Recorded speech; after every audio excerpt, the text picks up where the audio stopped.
The question is, do you agree that Scotland should be an independent country? For me, the principle that we work best when we work together. Well, they didn't.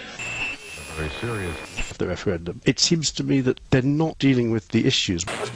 Hello, this is Scottish Independence podcast number 65, and this time I spoke to poet and playwright George Gunn. George has produced several plays, also producing several shows for BBC Radio Scotland and Radio 4, and apart from that has worked as a deep-sea fisherman and a driller in the North Sea. So there's a range of things he's able to talk about, and that's exactly what we did. But we started on his new play and some of the goings-on around the nuclear industry in his hometown of Thurso. Hope you enjoy it, and I'll have a wee word with you at the end. Hi George, how's it going? Not bad, Michael. How's yourself? Not too bad. I'm not convinced that spring's coming, but... Well, the sun is pouring in through the window here in the far north of Scotland, so we've had the better weather from you lot down there. Is the temperature coming up a bit?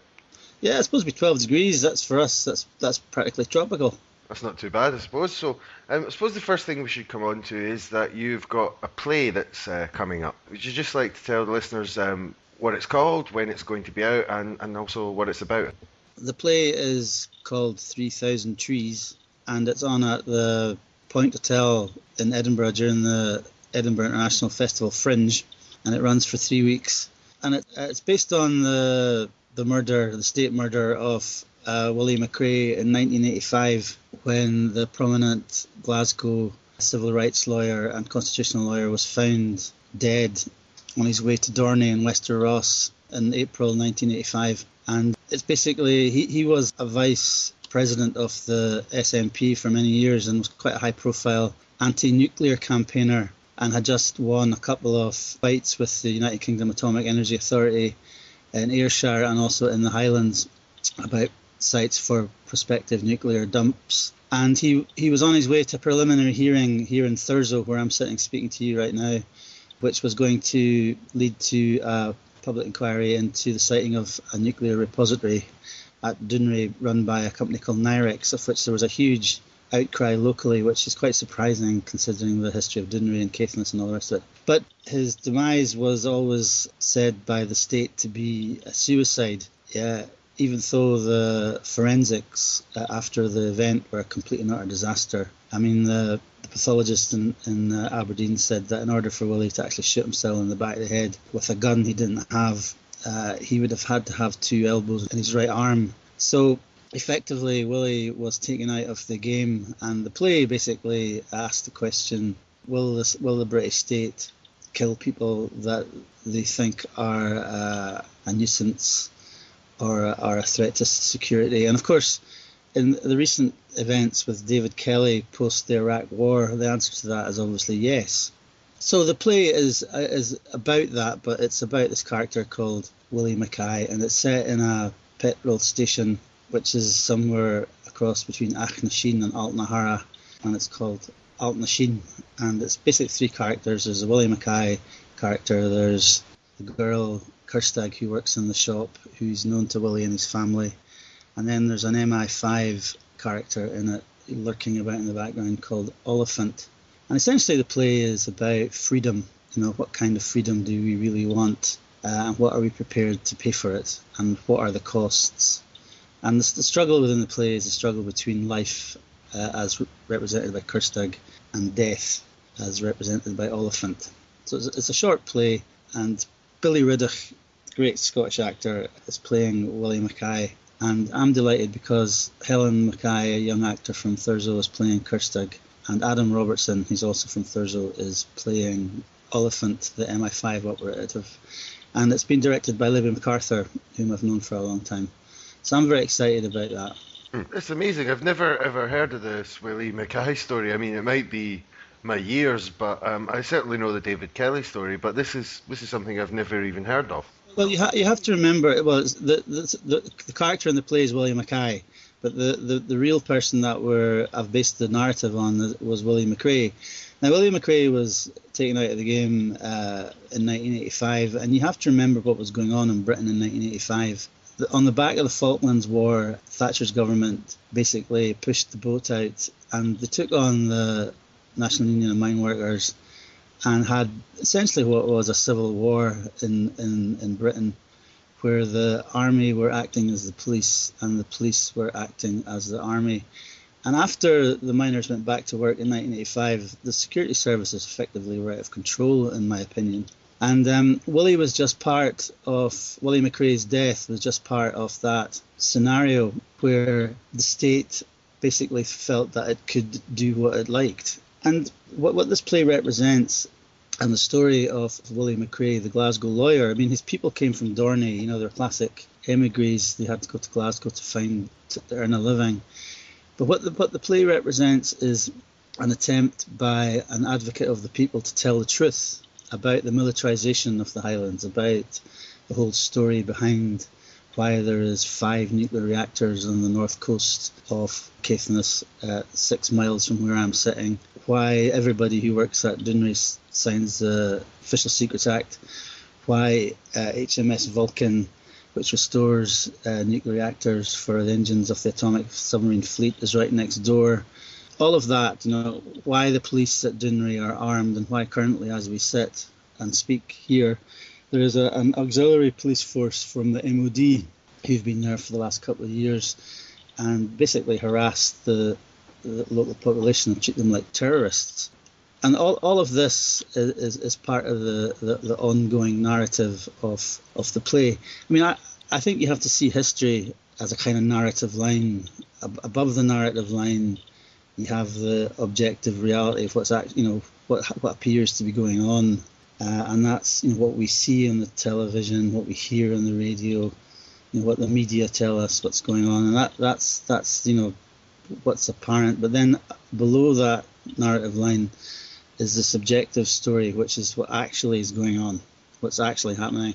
And 3,000 Trees is about that subjective story, what's really happening to our country, which is why the business of September the 18th, in my mind, takes on a greater pertinence, because we have at least a chance to disenfranchise ourselves from that abuse of political and military power, which we have seen.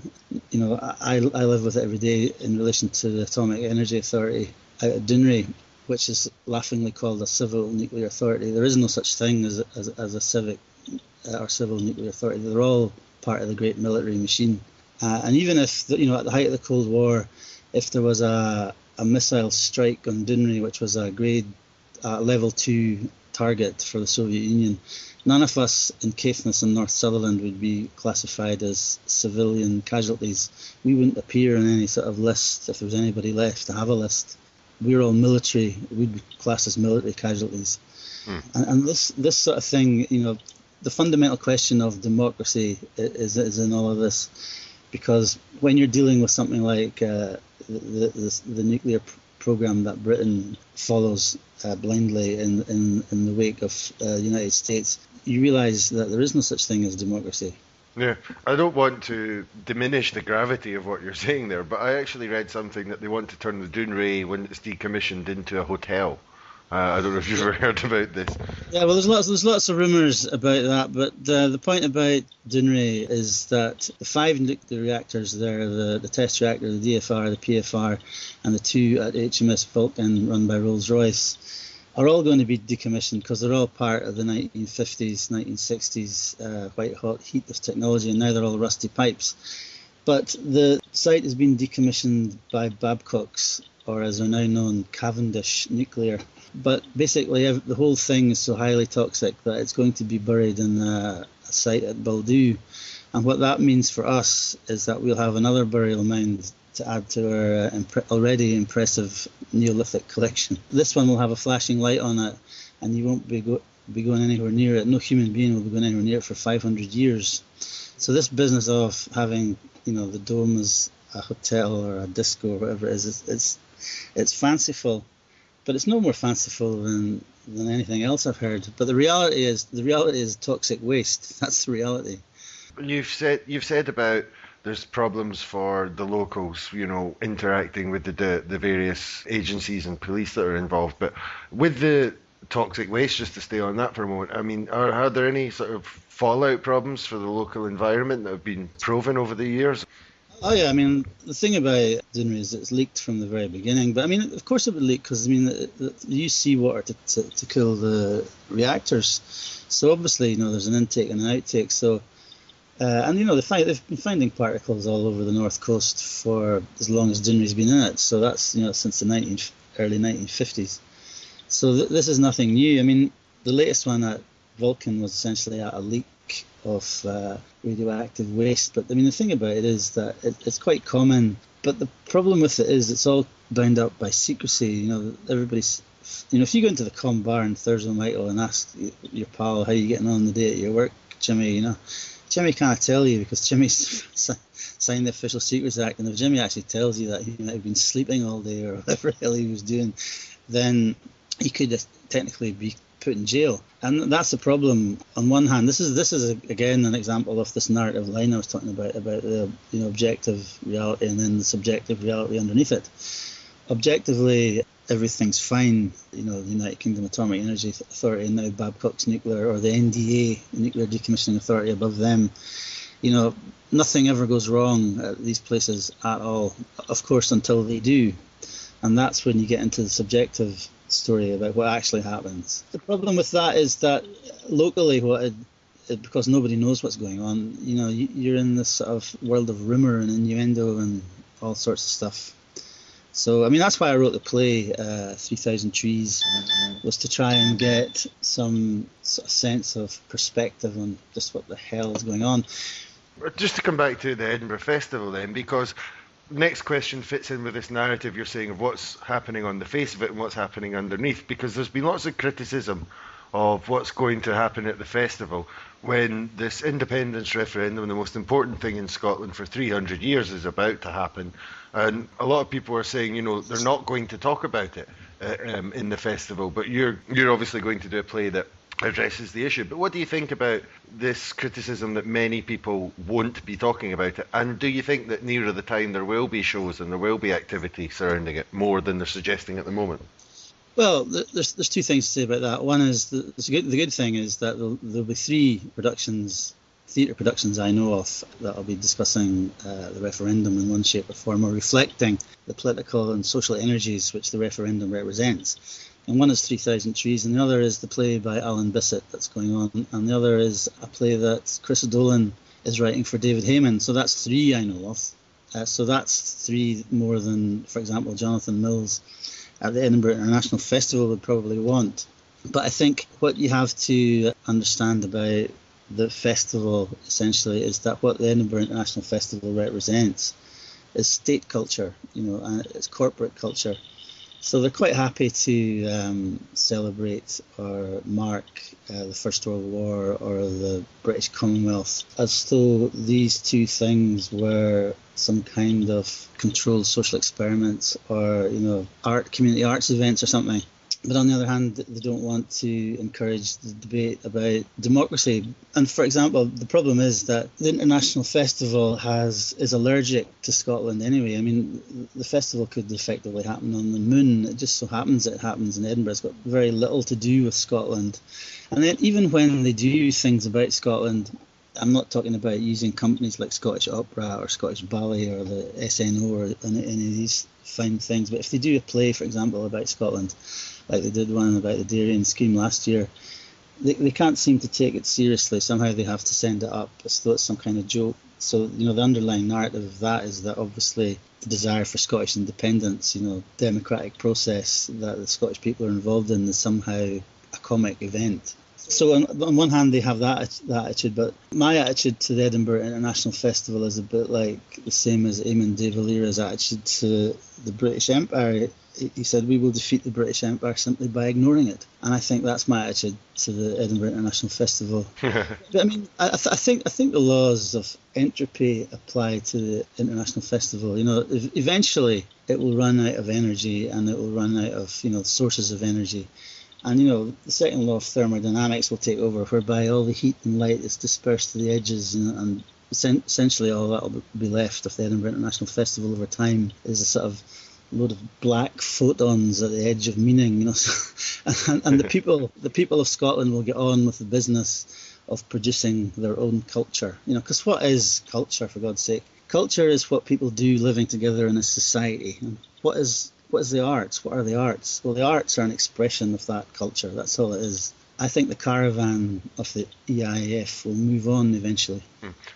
What's it going to be? The Glasgow International Festival? I'm a wee G, so there you go. No, I think what we need is a people's festival. That's what we need. We need if there's going to be a festival in Edinburgh, let it be an Edinburgh People's Festival.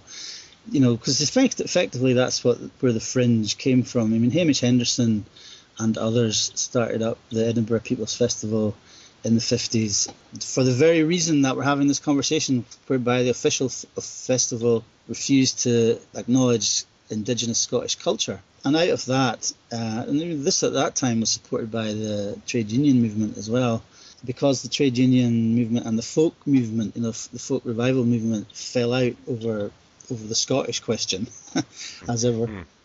They basically that energy that was the People's Festival in the 50s turned into the Fringe. And I think one of the things we have to do is rescue the Fringe as well, because it's now basically a sponsorship exercise for brewers and comedians. Yeah. You can spot the difference, you're a good man. On one thing, because you said a moment ago that you think that when they do something Scottish, they have a problem taking it seriously.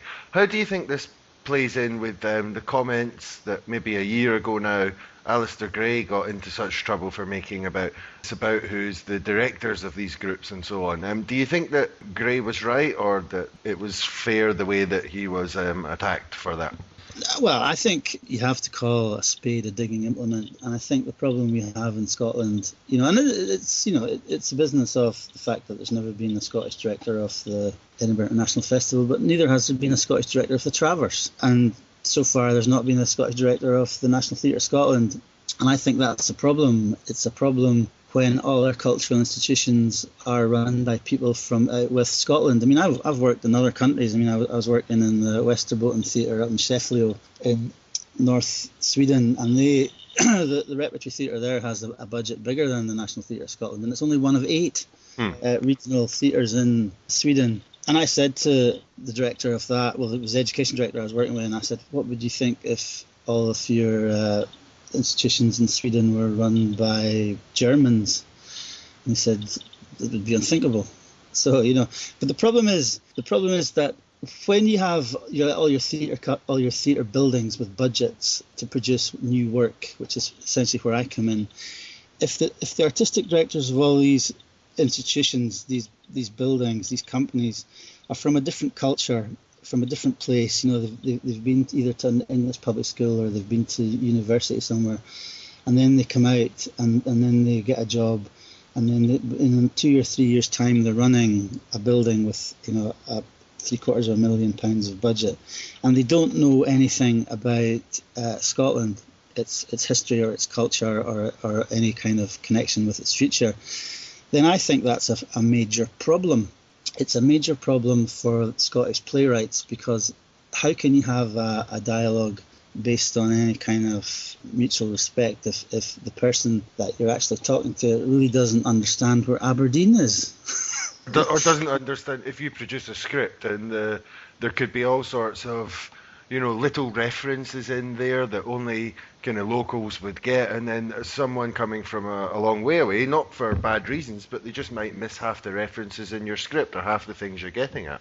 Yeah, but I don't think that. I think the business of what's in the play is not the important thing. I mean, the language of theatre is universal, whether it's from Argentina or Malaya.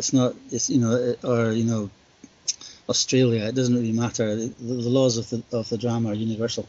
What I'm getting at is that the potential, the dramatic potential, the dramaturgical potential of Scotland is not being realised for all these reasons, and it's the same when you look at the acting side of it. I mean, we've effectively now got one training facility in Scotland for actors, and the amount of young Scottish actors in there, you could count them on one hand. We're actually spending millions of pounds training people who can afford to come to Glasgow to go to the Conservatoire of Scotland, and then they're leaving Scotland. They're not actually staying here. And what we've got is a kind of we live in a kind of hologram cultural provision. It looks like it's there, but it's not actually there at all. You put your hand in it, there's nothing in it. And why I'm saying all this is because I'm concerned about the future. And what I want to see happening in Scotland as far as producing new plays and developing new playwrights and training up new actors is I want to see something that, for example, happens in Sweden, where you have, of course, you've got a conservatoire in Stockholm, but you've also got 8 different ones dotted around from the south in Gothenburg to the north in Luleå, where you have about 20 or 30 young ones going through a 4-year degree course, much the same way as they do in Scotland. But at the end of it, they come out, and in any given year in Sweden, you'll have 80 young actors coming out, and they go straight into the business because they compensate for the ones at the other end of the professional lives who are retiring or dead or something. So the Swedish acting fraternity has a healthy, ongoing, educated momentum to it. Whereas here, if a young actor is lucky enough to go to the Conservatoire of Scotland, they'll get an agent, and an agent will send them immediately to London. You have to be very, very strong to stay in Scotland. Or, on the other hand, we'll come out of the Conservatoire of Scotland after all that fancy education, and then we'll get a job pulling pints in the Griffin. Yeah. And it seems to me that it's not a wise use of money. It seems to me that we're squandering the resources that we have needlessly. And what I hope, what I desire from September the 19th, when we vote yes, and then after the general election in 2016, is that we can begin to take our cultural provision seriously. And that's one criticism I have of the SNP at the moment, is that they don't take the cultural sector seriously. As far as I can see, it's not what the SNP can do for Scottish culture, it's what Scottish culture can do for the SNP. And until that changes, we've got a problem. But I think, I'm a great believer in the democratic process, and I believe that all these things are solvable. We're a small nation, but we're a very dynamic nation, full of imagination and talent. And if we can just organise our cultural education, then whatever mark Scottish culture makes in the world now, if we can educate our young ones properly and then embrace them into the various industries, whether it's music, or whether it's theatre, whether it's literature, then you ain't seen nothing, I believe. I think we could do some really good things, but if we can just move on a little bit, because I suspect you've already given me 2 answers, what with some of the things surrounding nuclear policy and militarisation and also cultural provision. But when was it that you began to support independence as an idea? Is it something you've always felt? Were you in a party, or was it something that grew on you gradually? I ask everyone this question, and everyone's always got a different reason, so it's interesting to hear. So what was it that made you start to support independence? Well, I think emotionally I've always been independent, but my road to the referendum is my own. When I was younger, I went to sea, and I was at deep sea fishing for a few years, and then I worked in the North Sea oil industry for a long time, and basically working in the North Sea in the 1970s and the early 80s was a great political awakening to me, and I could see quite clearly with my own eyes how we were being robbed, and I just thought that this, and one of the reasons for this was that for a few years I worked for Jebsen's Drilling, who are a Norwegian company, and immediately working for them you became the best paid rig crew in the North Sea, and we joined a union. And the difference between that and what was happening in the British sector was that our union sat, not only was in dialogue with the Norwegian government, our offshore workers union had a seat in the Norwegian cabinet. Whereas I was latterly a member of the OILC and the Offshore Industrial Liaison Committee, and they weren't even recognised by the STUC. Ironically, the only people who recognised the OILC was Margaret Thatcher, and I thought this was a crazy situation. But then I guess it was the referendum of 1979 and how that was rigged, and I remember that clearly as yesterday. And then, of course, after that, Thatcher got into power, and all these things seemed to me at the time when I was a young man all happened of a one. There was a sort of, what Hegel would call a historical determinism about them. And then, in the early 80s, I realised that the only way that for the likes of myself, a working class lad from the north of Scotland, the only way that we could ever have any kind of future was if we had our own country, just like the Norwegians had. And I thought that was quite obvious.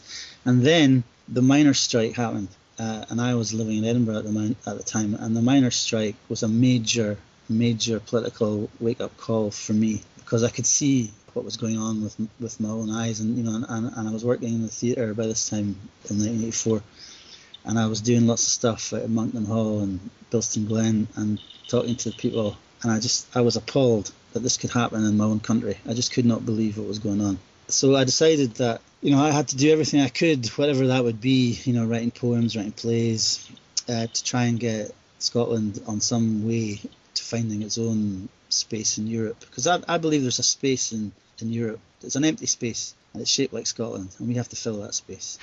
But you mentioned that in some ways you're an emotional nationalist. So, how do you feel about the campaign so far? Because the way it seems to me so far is that, yes, Scotland are being officially very cool and calm about it. They're talking about governance aspects of it. They're talking about economic aspects of it. They've not really gone on the emotional side of it.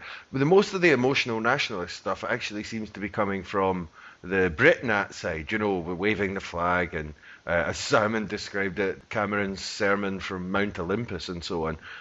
Has that surprised you that it's been very level-headed on the yes side and the emotional stuff's coming from the no side? Well, I think the success of the Scottish National Party since devolution has been that they've kept the calm soch, and on one hand the Scottish people are level-headed and practical, and on the other hand we are highly sort of emotional and passionate people. That's our nature. But I think what happens is I'm a bit disappointed in not so much in the Yes campaign, but in the SNP's attitude to it. I think if they were a bit more radical and basically stop playing the nose game, because what we're being asked to do on the 18th of September is to answer one or two questions. Do you want Scotland to be an independent country? Yes or no? And the answer is yes. We're not asked about pounds or currency or EU membership or NATO or any of that stuff. That comes later. And I think one of the problems is that they've fallen into the trap of dancing to the tune of Westminster. Now, I think it always strikes me, so on the other hand, you're talking about the no campaign, when you get people saying, I'm a passionate Scot. And I find it hilarious, because you see them all on the television, and basically it's a passion of fantasists. You saw, for example, Monday night, there was George Galloway on a debate with Jim Sillars, which I find extremely revelatory, I've just described it on Twitter as repetition on stilts, actually. How many times did he say that? Well, that's exactly right. But essentially, his one belief was that the answer to the determining forces of history, which is what we're on, this journey to Scottish self-determination is a sort of historical social force. And Galloway's answer to it, and the Labour Party's answer to it, actually is that we will have to have the real Labour Party back in power in Westminster. Well, the real Labour Party doesn't exist, so that's a kind of Anti-Brigadoon that we could live without. And I think whenever somebody like Alistair Carmichael or Alistair Darling, or if you ever get activated by anything, starts going on about how passionate they are to be a Scot, you essentially know they're losing the argument. Because if you look at it in the cool light of day, there is no argument about Scotland becoming independent, because it's just nonsensical to think that a population of 5.5 million, even if we didn't have North Sea oil, could not produce and sustain a modern democracy, with all the things that our mothers and fathers and grandfathers and grandmothers fought for, a national health service, education, social justice, all these things that everybody else in North Europe seems to enjoy. We must be the only people in the world who are incapable of manufacturing these things for ourselves. We can build ships, we can invent the second law of thermodynamics, we can have brilliant writers and painters and musicians, but we somehow, for whatever reason, we can't seem to be capable to run our own affairs. And I just think it's comical. It really is comical.